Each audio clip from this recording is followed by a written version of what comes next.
Documento 172. La entrada a Jerusalén. 1. El sábado en Betanía. Los peregrinos que provenían de fuera de Judea, así como también las autoridades judías, se preguntaban: ¿Qué pensáis? ¿Vendrá Jesús a las festividades? Por lo tanto, cuando el pueblo oyó que Jesús estaba en Betanía, se alegraron, pero los altos sacerdotes y los fariseos estaban un tanto perplejos. Se alegraban de tenerlo bajo su jurisdicción, pero estaban un tanto desconcertados por su audacia. Recordaban que en su previa visita a Betanía, resucitó a Lázaro del mundo de los muertos, y Lázaro se estaba volviendo un problema serio para los enemigos de Jesús. 6 días antes de la Pascua, al atardecer después del sábado, todo el pueblo de Betanía y Betfagé se reunió para celebrar la llegada de Jesús con un banquete público en la casa de Simón. Esta cena era en honor tanto de Jesús como de Lázaro. Se la celebró en desafío del Sanedrín. Marta dirigía a los que servían la comida. Su hermana María estaba entre las mujeres espectadoras, puesto que no era costumbre de los judíos que las mujeres se sentaran en los banquetes públicos. También estaban presentes los agentes del Sanedrín, pero temían apresar a Jesús en medio de sus amigos. Jesús conversó con Simón sobre el antiguo Josué, cuyo nombre él mismo llevaba, y recitó la historia de cómo habían venido Josué y los israelitas a Jerusalén a través de Jericó. Al comentar sobre la leyenda de los muros de Jericó que se derrumbaron, Jesús dijo: No me preocupan los muros de ladrillos y piedras. Pero quisiera derrocar los muros del prejuicio, la mojigatería, y el odio que se alzan frente a esta predicación del amor del Padre por todos los hombres. El banquete prosiguió en forma alegre y normal, excepto que todos los apóstoles estaban insólitamente taciturnos. Jesús estaba excepcionalmente alegre y jugó con los niños hasta el momento de sentarse a la mesa. No pasó nada fuera del ordinario hasta cerca del cierre del festín, cuando María, la hermana de Lázaro, se separó del grupo de mujeres espectadoras, adelantándose a donde Jesús estaba reclinado en el sitio de honor, abrió una gran vasija de alabastro que contenía un ungüento muy raro y costoso. Después de ungir la cabeza del maestro, empezó a aplicar el ungüento sobre los pies de Jesús, soltándose luego el cabello y secándole los pies con su cabello. El olor del ungüento impregnó todo el edificio, y todos los presentes se sorprendieron de lo que María había hecho. Lázaro no dijo nada, pero al comenzar a murmurar algunos de los presentes manifestando indignación de que un ungüento tan caro se usara de esa manera, Judas Iscariote se dirigió a donde Andrés estaba reclinado y dijo: ¿Por qué no se vendió este ungüento y el dinero no se donó para alimentar a los pobres? Debes hablar con el maestro, para que él censure este derroche. Jesús, sabiendo lo que ellos pensaban y oyendo lo que decían, apoyó la mano sobre la cabeza de María que estaba arrodillada a su lado, y con una expresión compasiva en su rostro, dijo: Dejadla, cada uno de vosotros. ¿Por qué queréis molestarla, cuando veis que ella ha hecho una buena cosa en su corazón? A vosotros, los que murmuráis y decís que este ungüento se ha debido vender y el dinero donar a los pobres, yo os digo que los pobres estarán siempre con vosotros, y podréis ministrarles en cualquier momento que os parezca apropiado, pero yo no siempre estaré con vosotros. Pronto iré a mi Padre.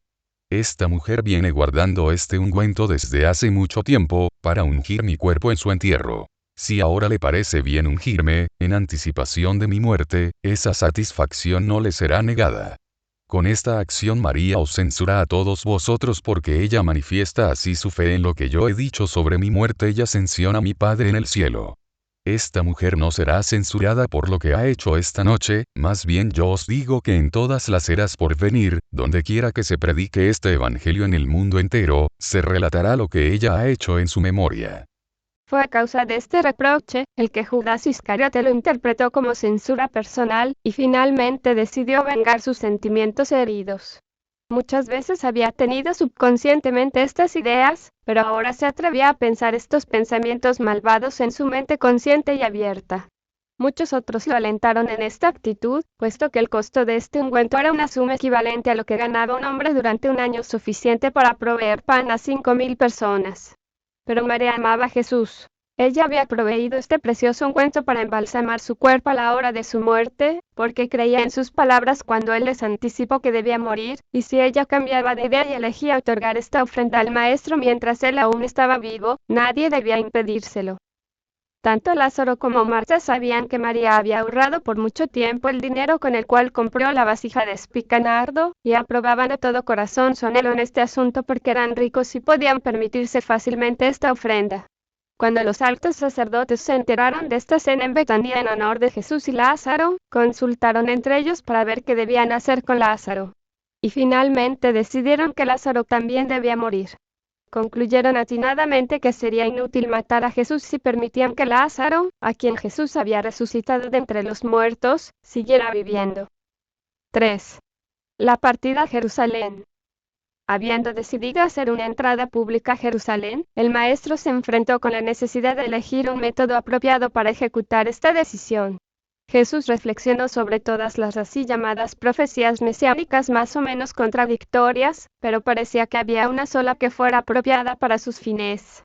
La mayoría de estas declaraciones proféticas hablaban de un rey, el hijo y sucesor de David, un libertador temporal audaz y agresivo que liberaría a Israel del yugo de la dominación extranjera. Pero había una escritura, asociada a veces con el Mesías por los que tenían un concepto más espiritual de su misión, que Jesús consideró la más apropiada como guía para su proyectada entrada a Jerusalén. Esta escritura se encontraba en Zacarías y decía: Alégrate mucho, oh hija de Sión. Dad voces de júbilo, oh hija de Jerusalén. He aquí tu rey vendrá a ti. Es justo y trae salvación. Viene como viene el humilde, cabalgando sobre un asno, sobre un pollino hijo de asna. Durante mucho tiempo y mediante una enseñanza directa, Jesús trató de convencer a sus apóstoles y a sus discípulos que su reino no era de este mundo, que era un asunto puramente espiritual. Pero no había tenido éxito en este esfuerzo. Ahora, lo que no había conseguido hacer mediante una enseñanza clara y personal, lo intentaría realizar con un gesto simbólico. Por lo tanto, inmediatamente después del almuerzo, Jesús llamó a Pedro y Juan, y después de decirles que fueran a Betfagé, una aldea vecina un tanto retirada de la carretera principal y a corta distancia al noroeste de Betania, agregó: Id a Betfagé y cuando lleguéis al empalme de los caminos encontraréis el potro de un jumento allí atado.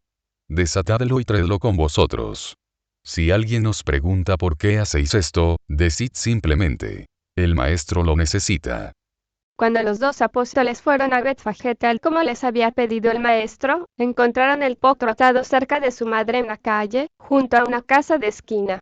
Cuando Pedro comenzó a desatar al potro, vino el dueño y preguntó por qué hacían ellos eso, y cuando Pedro le respondió tal como Jesús les había indicado, el hombre dijo: Si vuestro maestro es Jesús de Galilea, que se lleve al potro. Así pues ellos volvieron trayendo al potro. Antes de empezar, los gemelos y los Alfeo pusieron sus mantos sobre el asno y los sostuvieron mientras se subía el maestro.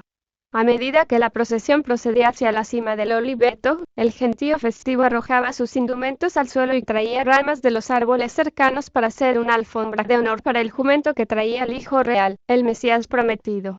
Al proceder la multitud jubilosa hacia Jerusalén, comenzaron a cantar, es decir, a gritar al unísono el salmo: Hosana al Hijo de David. Bendito sea aquel que viene en el nombre del Señor. Hosana en las alturas. Bendito sea el reino que baja del cielo. Jesús se mostró alegre y despreocupado hasta que llegaron a la cumbre del Oliveto, donde se abría la vista panorámica de la ciudad con las torres del templo. Allí el maestro detuvo la procesión y un gran silencio cayó sobre todos mientras lo contemplaban llorar. Bajando los ojos a la vasta multitud que venía de la ciudad para recibirlo, el maestro, con mucha emoción y con la voz entrecortada, dijo: Oh Jerusalén, si tan solo hubieras conocido, aun tú, por lo menos en tu día, las cosas que pertenecen a tu paz, que podrías haber tenido tan libremente. Pero ya están para ocultarse de tus ojos estas glorias. Estás por rechazar al Hijo de la Paz y volver la espalda al Evangelio de la Salvación. Pronto llegarán los días en que tus enemigos abrirán trincheras alrededor de ti, y serás sitiada por doquier. Te destruirán completamente, pues no quedará piedra sobre piedra. Y todo esto caerá sobre ti porque no supiste reconocer el momento de tu visitación divina. Estás por rechazar el don de Dios, y todos los hombres te rechazarán a ti. Cuando terminó de hablar, comenzaron el descenso del Oliveto y finalmente se reunieron con la multitud de visitantes que venía de Jerusalén con ramas de palma, gritando hosanas, y de otras maneras expresando regocijo y sentimientos de comunidad. El maestro no había planeado que estas multitudes salieran de Jerusalén a su encuentro, esa fue obra de otros. Él nunca premeditaba nada que fuera de efecto dramático. Juntamente con la multitud que salió para recibir al maestro, también había muchos fariseos y otros enemigos de él. Tan perturbados estaban por esta explosión repentina e inesperada de aclamación popular que temieron arrestarlo, por no precipitar actos abiertos de revuelta de la plebe. Mucho temían la actitud de los grandes números de visitantes que tanto habían oído hablar de Jesús, y que, muchos de ellos, creían en él.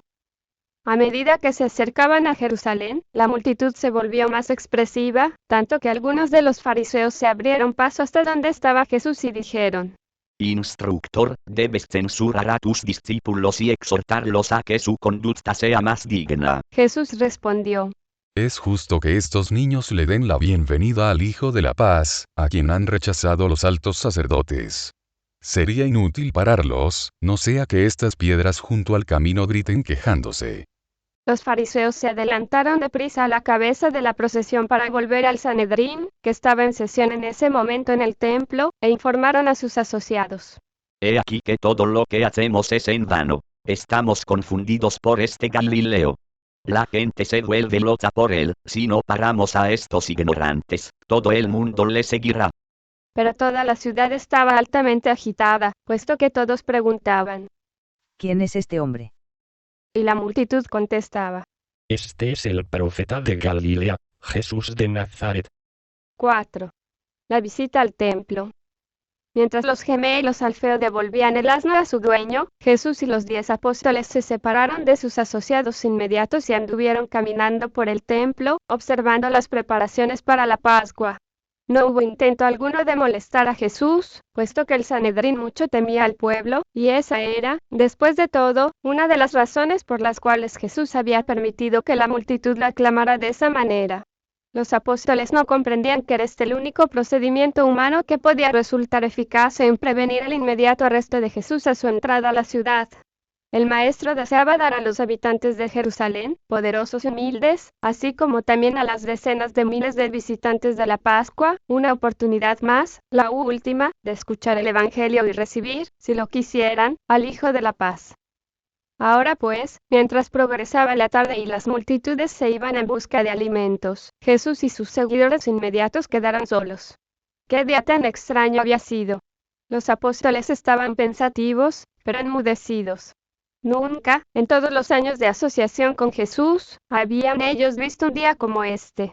Por un momento se sentaron junto al tesoro, observando a la gente que entregaba sus contribuciones. Los ricos echaban mucha cantidad en el arca de las ofrendas y todos daban algo de acuerdo con sus posibilidades. Finalmente llegó una pobre viuda, vestida pobremente, y observaron que ella echó 2 blancas, monedas pequeñas de cobre, en el arca.